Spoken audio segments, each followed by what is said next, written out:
أشهد أن لا إله إلا الله وأشهد أن محمدا رسول الله.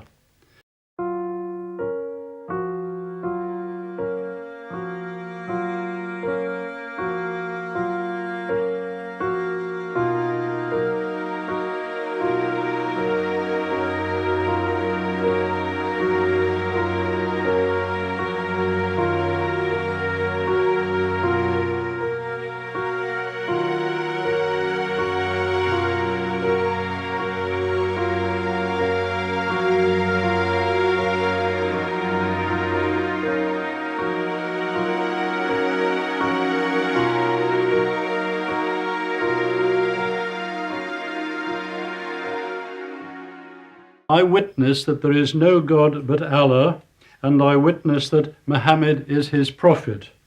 El Salamu Alaikum.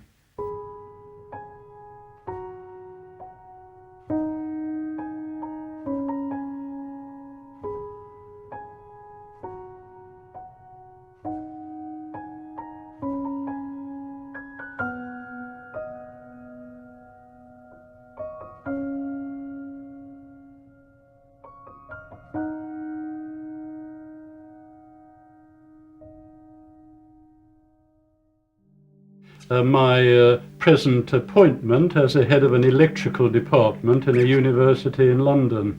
For the first half of my life, before that, I worked in industry, the latter few years designing very large electrical machines.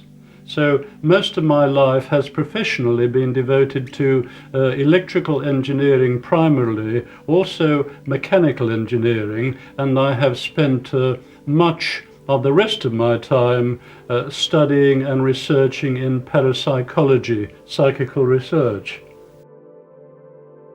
I am here in this conference because you, my colleague, and I decided that we would offer a paper on some unusual states of consciousness which are not very much the concern of normal science, but which are certainly dealt with in the Quran and Hadith. I would just like to add that our findings together showed in the paper which has been presented to the conference that this coincides with the Quranic ayat which I may read in Arabic. بسم الله الرحمن الرحيم الله يتوفى الأنفس حين موتها والتي لم تمت في منامها فيمسك التي قضى عليها الموت ويرسل الأخرى إلى أجل مسمى إن في ذلك لآيات لقوم يتفكرون. We read a paper on altered states of consciousness of the human being called out of the body experiences, lucid dreaming and near-death experiences. We decided to give a paper on a subject which so far has been rather neglected, particularly in regard to the Holy Quran and Hadith. That is, our paper dealt with altered states of consciousness of human beings, states of consciousness different from ordinary physical space.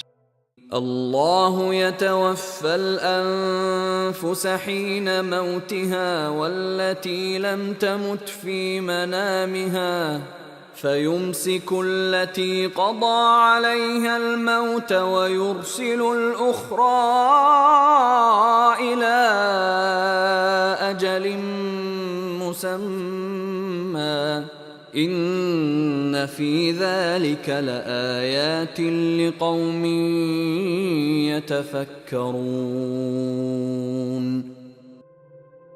We considered three particular states of consciousness, the first being the out-of-body experience, in which many human beings for indeed many thousands of years have had the experience of floating outside their physical body in another body usually, but not always, and seeing their physical body lying on the bed after interesting experiences, later returning to it.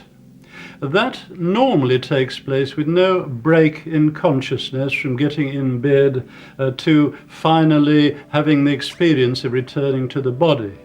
The other kind of state of consciousness that we dealt with was lucid dreaming. In lucid dreaming, one also has an experience of moving around what looks like the physical world. Sometimes it's in a world which can be altered by the dreamer. The lucid dreamer, the word lucid, means the dreamer is well aware that they are dreaming and that their physical body is in another place, perhaps back home in bed. They remember the things they did earlier, and they remember the things they're going to do the following day.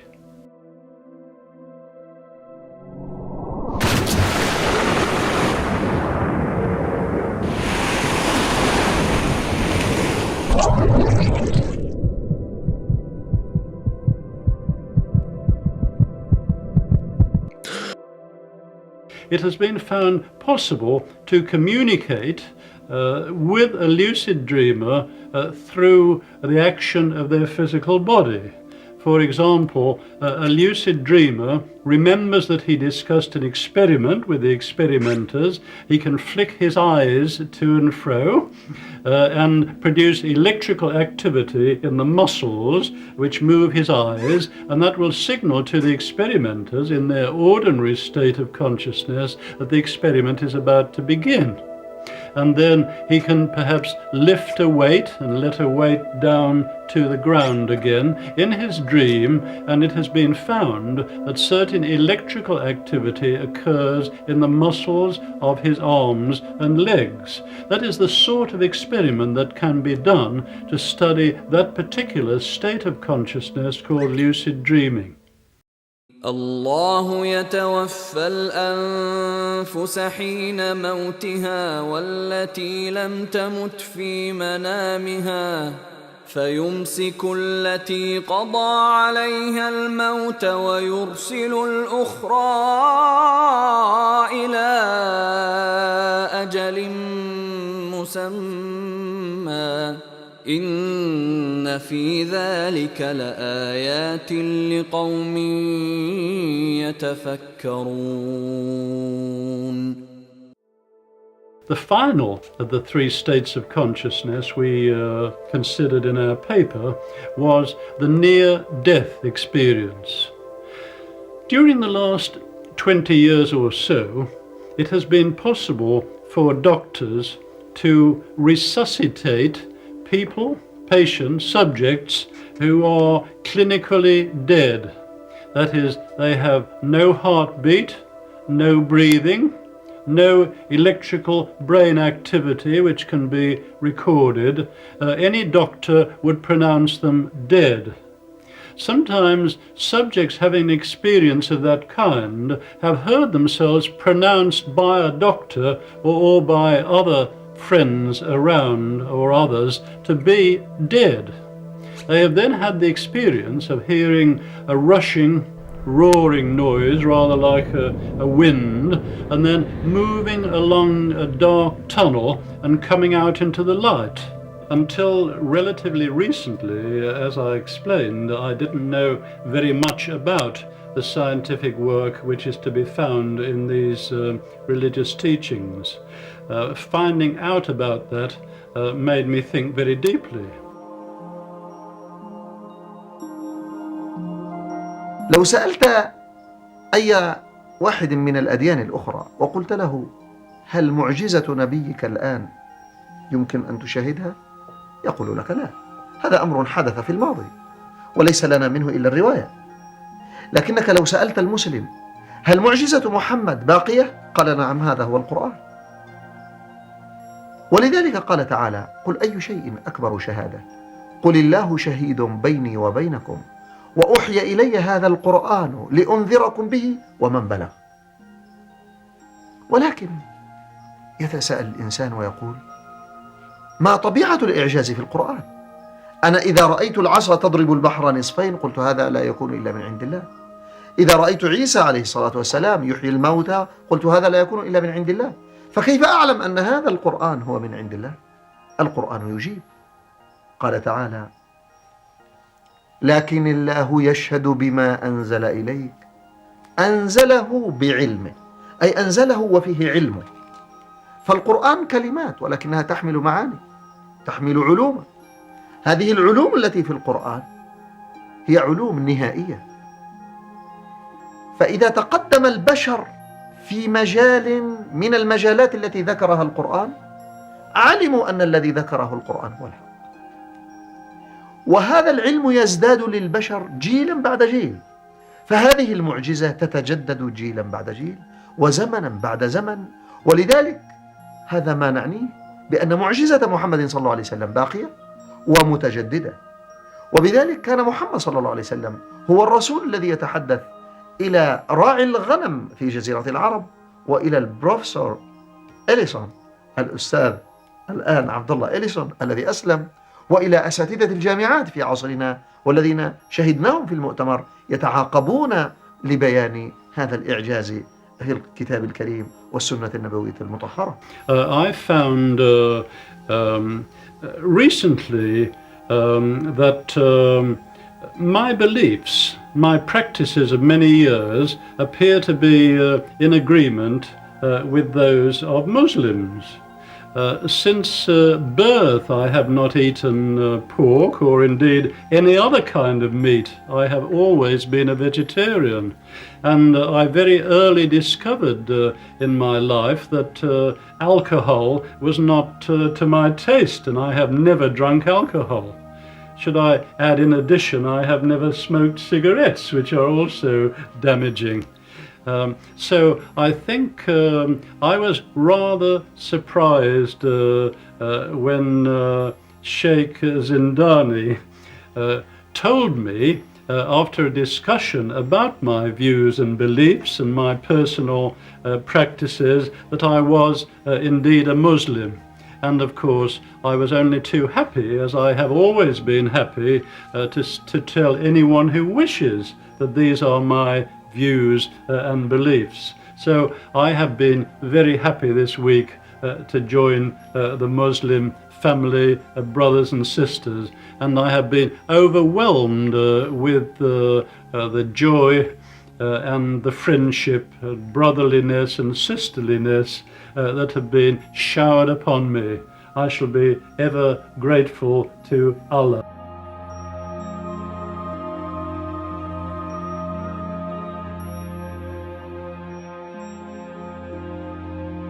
Knots, chains, filaments, cosmic web, networks, all these words are semantically associated with the Quranic word al-hubab. Yes, I think the scientific way is the proper way of introducing Islam to the West. Western countries, I'm thinking particularly of my own, the United Kingdom, but this applies also to others, particularly perhaps the United States. Western countries are basically materialistic. الحقيقة أن الله تعالى في القرآن الكريم يخاطب الناس على جميع المستويات. أحيانا يخاطب الناس بخطاب الفطرة، أحيانا يخاطبون بخطاب العاطفي، وأحيانا يخاطبون بخطاب العقل. أم خلقوا من غير شيء أم هم الخالقون؟ هذا خطاب العقل. في أيامنا هذا نحن في زمن انحطاط، وأغلبية الناس بعدوا من الفطرة خصوصا في الغرب. إذا لما تخاطب الناس لا يعرفوا لغة العربية ولا ما ممكن أن يشعروا بجمال القرآن وليس لهم إلا الخطاب المنطقي، فالبرهان بالإعجاز العلمي يأتي مناسب لأن يصادف عقولهم، لأن هذا شيء منطقي فعلا. مثلا الآن لما أرى أن القرآن يصف من مراحل تطوير الأجنة في الرحم، وهذا ما وجدنا إلا بالمجهر الإلكتروني في السنوات الأخيرة، أعرف أن هذا صحيح. People have been educated in our schools to think that science knows all the answers, and anything which does not fit the materialistic scientific picture must be wrong. The current scientific picture, the materialistic scientific picture, in which a human being is no more than a few kilograms of tissues with a little computer at the top, and the universe is no more than all these objects separated around us in physical space. This scientific picture is showing cracks.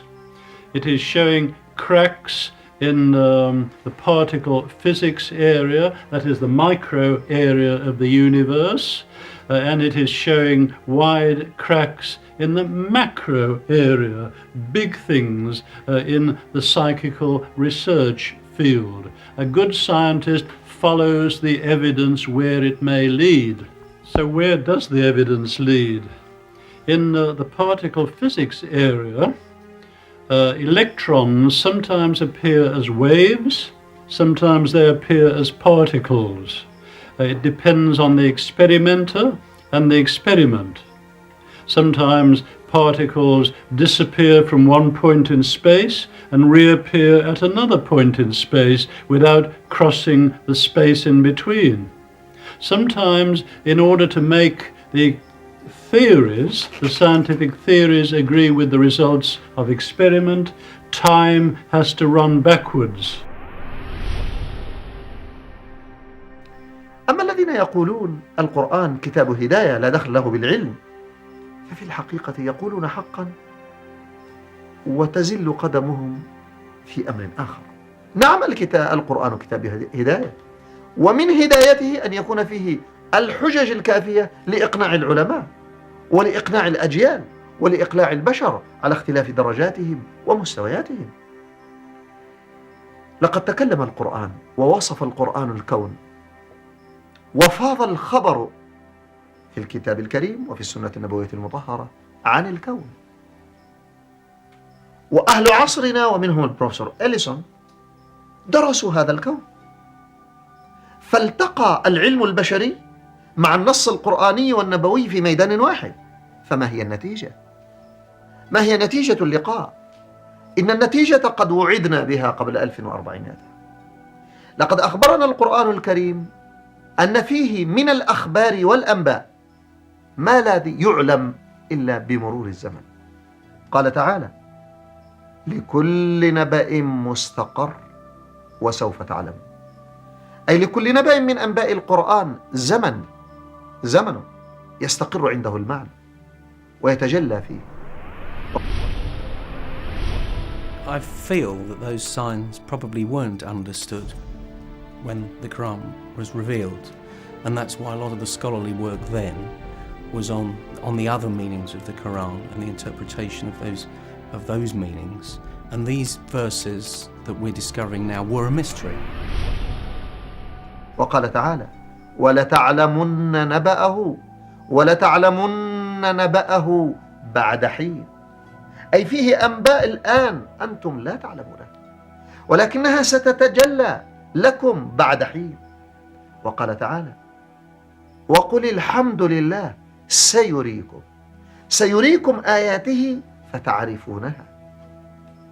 أي أن هذه الآيات التي كانت مسموعة للأجيال السابقة أصبح الكثير منها لنا مشاهد، فجمعنا نحن في عصرنا في الآيات الكونية بين السماع من النص القرآني والمشاهدة من الواقع الكوني. فكانت النتيجة أن تبين لنا وللكافرين، ازداد المؤمنون بيانا وإيمانا بأن القرآن هو الحق. وأما الذين لا يعرفون القرآن، وأما الذين لا يؤمنون بالقرآن، وأما الذين لم يصل إليهم الإسلام، فإن هذا طريق قوي لتبين أن القرآن هو الحق. وهذا الذي حدث للبروفيسور إليسون، عبد الله إليسون. In the macroscopic area of psychical research, human beings are in touch with one another and with the universe without the normal five senses coming into it. This is called telepathy. Human beings sometimes know about the future without any normal deductive process. This is called precognition.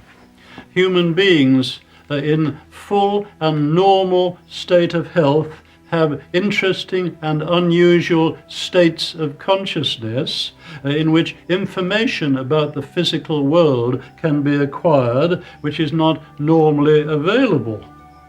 All these well-ascertained scientific facts show that the materialistic basis of science is flawed, that the physical world is not nearly so simple as it appears, that time and space are much more complex than we think. These are showing us clues that there is a great deal more to be discovered. This is breaking up materialism by that rigorous, objective, scientific method which led to materialism in the first place, and leading to a more balanced material and spiritual life.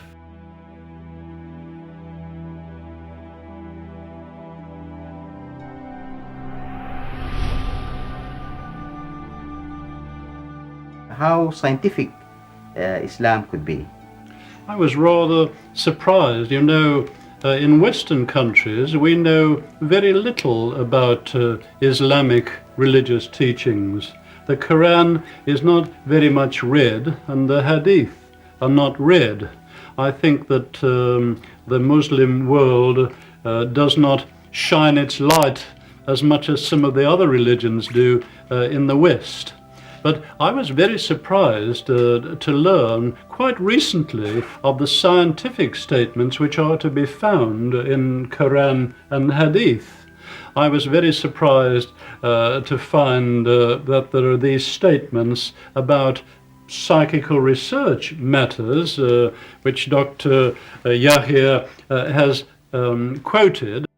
الله يتوفى الأنفس حين موتها والتي لم تمت في منامها فيمسك التي قضى عليها الموت ويرسل الأخرى إلى أجل مسمى إن في ذلك لآيات لقوم يتفكرون. I was also very surprised to hear other Western scientists quote statements in the Quran about embryology and about geology and various other medical matters. The stages of embryonic and fetal development mentioned in the Quran should be used when teaching Muslim students because they are in accordance with our modern understanding of the development before birth. It will also enable Muslim doctors and nurses to explain human development to their patients using Quranic references. Some of those facts not having been discovered until the years of the present century. As the Quran and Hadith are some 1400 years old, that surprised me very much and made me wonder what the source could be. Muhammad could not have known these facts about human development in the 7th century because most of them were not discovered until the 20th century. Muslims and others are justified in concluding that these facts could only have been revealed to Muhammad by the one who knows all about us, not only about how we developed, but how we live and function. I would like very much to establish in London an important centre in the West as an Islamic scientific research institute to study science, especially those areas of parapsychology and complementary medicine which are so weakly supported at present in the modern scientific world. I have a duty to tell other scientists what I discover, and I have discovered certain remarkable scientific things in Quran and Hadith.